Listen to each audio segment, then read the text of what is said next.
It's der Tag. It is that day. The day.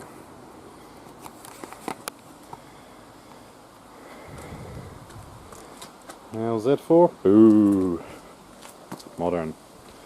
Brit-Spit. Yay! So, today's the day. A weekend day free. Whilst the front end isn't finished, it's finished enough that it can go on. So let's get it on. Got to strip everything off. Must remember to do the number plate. Police don't like that. And yeah, see if it fits, make sure it works. It's not finished, of course.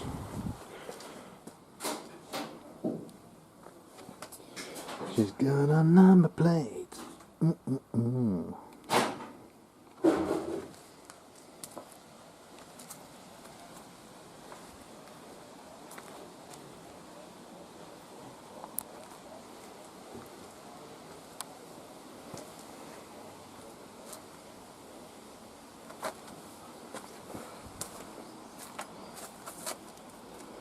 Well, she's on.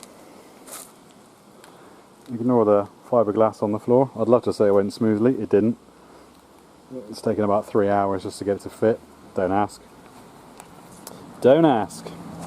For some reason the geometry has changed slightly and we've been messing around with the hinges trying to get it to line up and it's been an absolute pig. It still ain't right.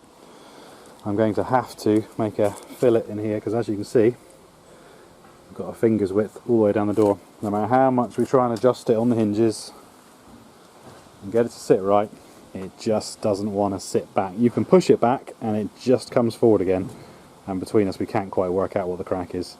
But yeah, that's enough for one day. I'll stick the grill in, show you what it looks like with the grill.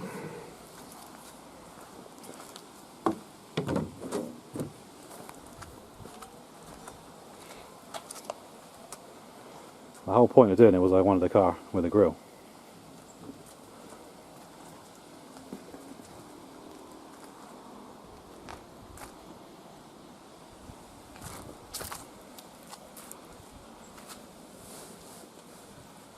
Obviously it's square at the front, that was the inevitability of it, and that's the bit that's going to upset the purists, because obviously the Spitfire was nice and pointy at the front.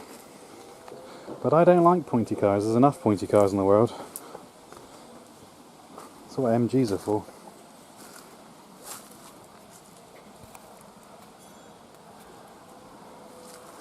Haven't done any of the wiring yet. Literally just tucked it up by the way. I've just whizzed it down the road and back just to make sure nothing fell off it. Nothing fell off it, that's the good news. And it's much lighter on the steering. Taking that steel out of the front has made it feel like it's got power steering.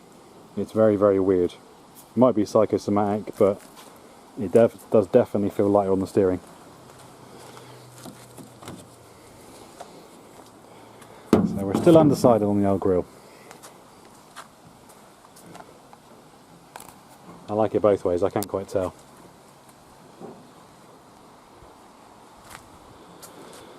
So other than some fettling to sort the panel gaps out, and all the wiring, and eventually having a air feed from the scoop going over to the carbs, we're pretty good. There's acres of space inside.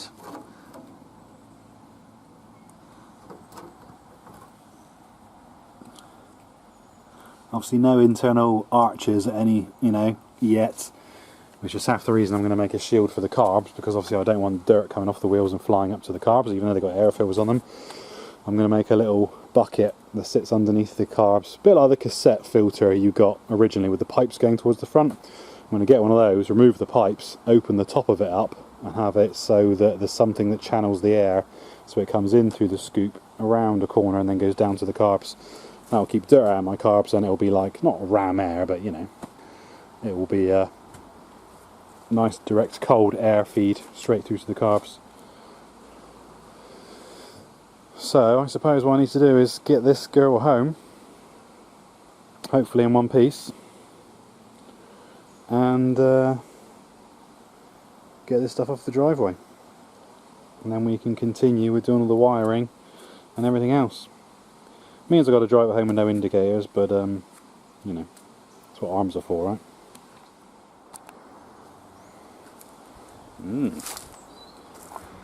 Well, they're looking good, aren't they? Good crop of apples this year.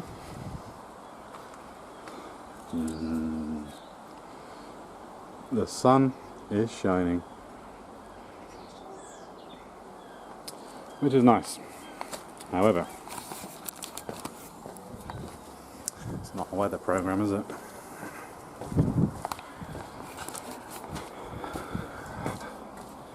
So we're back.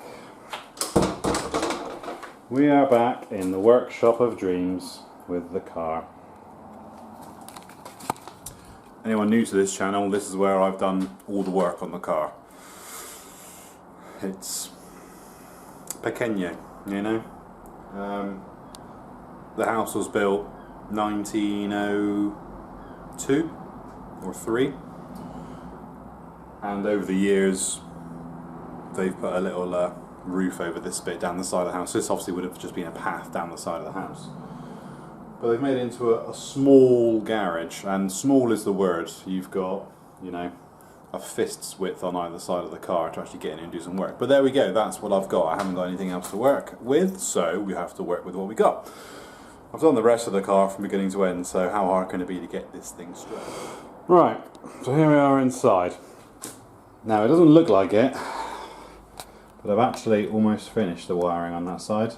It's all going to be tidied up, don't judge me. But I've tested all the light clusters on that side, everything works. I'll just move the car to this side because now I need to do this side as well. The only issue I'm having with the lighting so far is because we've used LEDs in the indicators in the front. Obviously I've now got fast flashing, but you can get an LED relay module which will slow the flashing down. Or the other thing you can do, a sneaky hack, is to wire another bulb into the circuit somewhere and just hide it in the boot. Because all it wants is 4 bulbs in the circuit, or 2 per side. Well, that's enough resistance to make the filament in the flasher do the thing at the normal speed. So yeah, you can just hide another bulb somewhere and that'll flash. You won't ever know about it. It'll be in the boot somewhere, as long as it isn't going to, you know, set fire or something. That'll do the same job. But you can get LED flasher modules on eBay for like 5 or 6 quid. So we'll try one on first of all.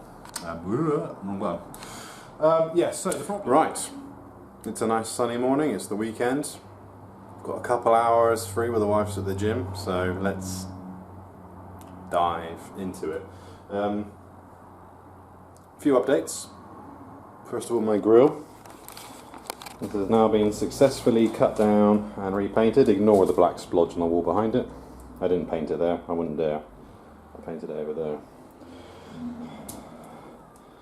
But it is now 2/3 the depth that it was before, and I'm much happier with the way it sits in there, which I'll show you in a bit. Decided we're going to take these side lights out because they're crap. And we're going to replace them with another indicator. So there's going to be a pair of indicators per side. Now I did get myself some bigger indicators for the sides. These ones, which I believe are Land Rover ones. However, I didn't realise how big they are in the pictures when I bought them. They're about 3 inches big and they're just too big. If you put them on the side of the car, it looks like a clown car. It looks like a Dalek. I just can't live with it. So those are going to have to get sold on. And I've got my eye on a couple small rectangular ones. They're quite thin. They're only about that big top to bottom, and they're about that wide, and they actually stick out of the car about that much, and I think they sort of fade in. They're Lucas ones. I'm not sure what car they're from or anything like that, but they'll look much better. So hopefully with some incandescents on the side and then a pair in the front of the grille here, it should be absolutely fine. Also been around and touched up the paintwork, put in the black. I started drilling and then realised the paint was still wet. So, you know, there's that. Also done the grille and the grille out the back. So that's all now repainted in black. So that looks much nicer. Right, should be working. Okay.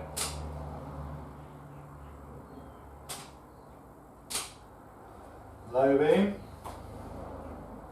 high beam,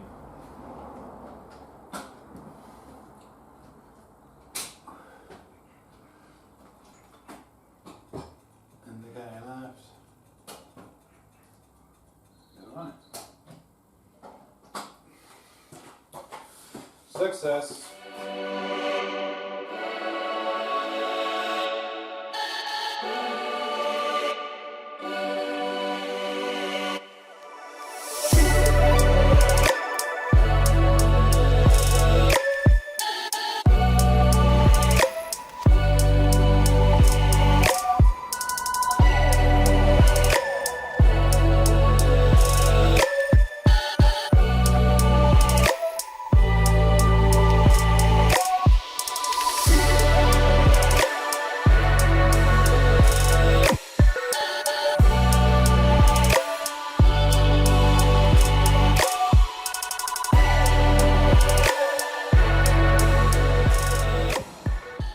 So there we go.